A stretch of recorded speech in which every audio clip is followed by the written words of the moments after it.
पैर से संपूर्ण पृथ्वी और दूसरे पैर से स्वर्ग को नाप लिया। उस समय जामवंत जी अपनी युवावस्था में थे और अत्यंत बलशाली थे। जब उन्होंने वामन देव का यह दिव्य रूप देखा तो उनके मन में परिक्रमा करने का विचार आया। जामवंत जी ने एक ही छलांग में वामन देव की 21 बार परिक्रमा कर ली। उनकी गति इतनी तीव्र थी कि वह दिखाई ही नहीं दी, लेकिन इस अद्भुत गति के कारण उनका पैर महामेरु पर्वत के सर्वोच्च शिखर को छू गया। महामेरु पर्वत ने इसे अपना अपमान समझा और क्रोधित होकर जामवंत जी को श्राप दे दिया। उसने कहा, तुम्हें अपनी गति और जवानी पर अत्यधिक गर्व है। अब से तुम्हारा शरीर वहां तक नहीं पहुंच पाएगा जहां तक तुम्हारा मस्तिष्क सोचेगा। तुम सदैव वृद्ध रहोगे। इस श्राप के कारण जामवंत जी सदा के लिए वृद्ध हो गए। यद्यपि उनकी शक्ति अपार थी, लेकिन अब वे अपनी युवावस्था जैसी गति प्राप्त नहीं कर सकते थे।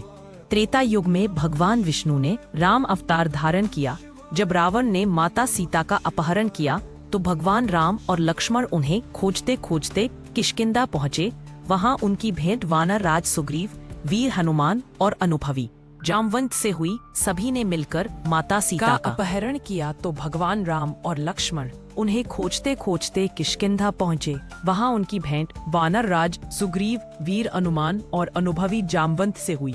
सभी ने मिलकर माता सीता की खोज का प्रण लिया। खोज के दौरान वानरों को पता चला कि माता सीता लंका में है, लेकिन वहाँ पहुँचने के लिए उन्हें विशाल समुद्र पार करना था। ये सुनकर सभी वानर चिंता में पड़ गए। इसी बीच हनुमान जी शांत खड़े थे, मानो किसी गहरे विचार में डूबे हों। यह देखकर जामवंत जी ने स्थिति को भांप लिया।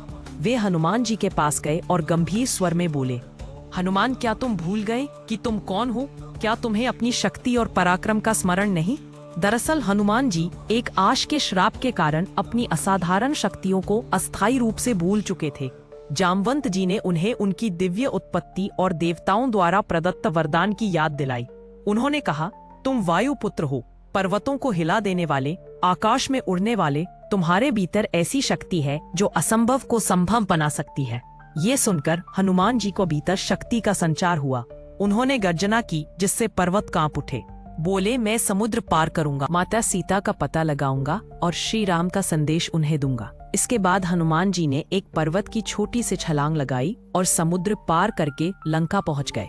जब हनुमान जी माता सीता से भेंट कर वापस लौटे तो उन्होंने भगवान राम को लंका का संपूर्ण हाल सुनाया। इसके बाद श्री राम ने वानर सेना के साथ लंका पर चढ़ाई कर दी। युद्ध प्रारंभ हुआ, जिसमें वानर सेना और राक्षसों के बीच भयंकर संग्राम हुआ। इस युद्ध में जामवंत जी ने अपनी दिव्य शक्ति का परिचय दिया। वे अपनी तीव्र बुद्धि और युद्ध कौशल के कारण राक्षसों के लिए एक बड़ा संकट बन गए। उनके पराक्रम से कई दुष्ट राक्षस मारे गए। युद्ध के दौरान जब मेघनाद ने अपनी शक्तिशाली शक्ति का प्रयोग कर लक्ष्मण जी को मूर्छित कर दिया, तब सभी चिंतित हो उठे। तब जामवंत जी ने ही हनुमान जी को संजीवनी बूटी लाने का सुझाव दिया। उन्होंने हनुमान जी से कहा, हे वायुपुत्र, तुम में अपार शक्ति है। तुम शीघ्र हिमालय जाओ और वहाँ से संजीवनी बूटी लेकर आओ। हनुमान जी तुरंत आकाश में उड़ गए और पूरा पर्वत ही उठा लाए।